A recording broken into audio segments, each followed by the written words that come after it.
ચલો તમારી પાસે કુલ કેટલા કપ છે? કેટલા છે? 3 ચોક છે. અને પ્રિન્સી પાસે કેટલા ચોક છે? કેટલા છે? તો આપણે 30 વત્તા 4 તો કઈ સંખ્યા બને? કઈ બને? 34. હવે 3 દશક બરાબર કેટલા થાય?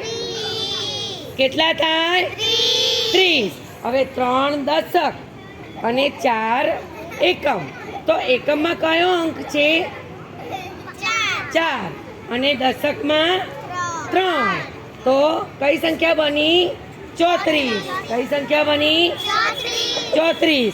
એવી જ રીતે તમારી પાસે 5 કપ હોય. કેટલા? 5 કપ. તો 5 દશક બરાબર કેટલા થાય? કેટલા થાય? 50. અને એની અંદર આપણે 2 ચોક બીજા લઈએ તો કઈ સંખ્યા બને? કઈ બને?